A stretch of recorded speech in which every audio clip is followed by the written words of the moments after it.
Next, setelah tadi kita pakai Bollinger Band, yang mana udah gue jelasin tadi indikatornya, gimana cara baca Bollinger Band. Selanjutnya kita pakai indikator yang lain. Nah di sini kalau kalian pakai indikator itu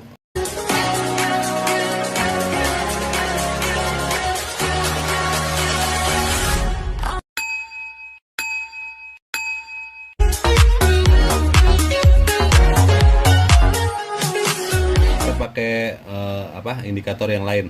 Nah di sini kalau kalian pakai indikator itu, menurut gue jangan satu indikator aja buat menguatin kalian, itu kalian harus pakai beberapa indikator.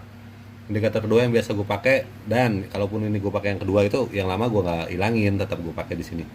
Mana BB-nya masih ada ya. Gue cuma tambahin indikator lain aja. Gue pakai di sini yang kedua, biasa gue pakai stochastic. Stochastic RSI ya. Nah di sini, oke. Timbulnya ini namanya stochastic RSI, Relative Strength Index. Cara bacanya gimana? Ya, hampir sama. Nama indikator rata-rata sama ya fungsinya ya. Jadi kita ambil contoh di sini. Ini ada bar yang warna biru ini kan, bisa dilihat. Ini batas atas, ambang atas, dan ini ambang bawah. Ini gue pakai bahasa sederhana ya, karena kalau pakai bahasa charting takutnya ada yang nggak ngerti. Intinya kalau kalian misalkan pingin beli terakhir di sini ya, ini posisinya itu udah di ambang atas, tapi dia udah reversal, udah waktunya turun. Jadi kalau misalkan kalian, kita ambil contoh yang real time yang paling sekarang ya. Kalau kalian ingin beli di sini, gue saranin sebaiknya ini nunggu dulu karena masih di harga atas. Oke, paham nggak? Stokastiknya masih di atas ya. Jadi kalau pingin beli itu usahain dia sampai keluar dari ambang bawah ini nih, contoh nih. Misalkan dia udah sampai sini, udah keluar dari batas biru, ini waktunya kalian buy. Buy, dan dia akan naik.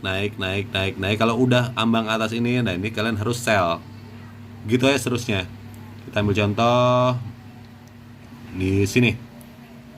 Nih ya, ini udah ambang bawah nih. Setelah dia merah, turun, jual. Stokastiknya udah sampai paling bawah nih, di sini kan udah keluar batas banget kan, udah keluar dari zona biru banget kan, udah ambangnya. Ini harusnya kalian beli, ya kan? Karena kalau udah di sini otomatis nggak ada pilihan lain selain turun lagi, dan dia pasti akan naik. Nah, setelah naik di sini, kemungkinannya kan naik itu kan belum tentu naik terus, bisa jadi turun lagi.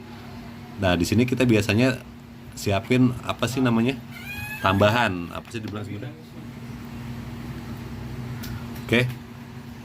Nah, kalau misalkan kalian beli di sini, contoh beli di paling bawah sekali, usahain tahan, kayak beli di sini nih contoh ya.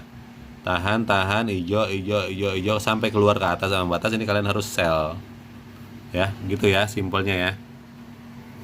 Jadi lebih ke kapan harus buy dan kapan harus sell, ini stokastik ini berguna banget ya. Relative Strength Index.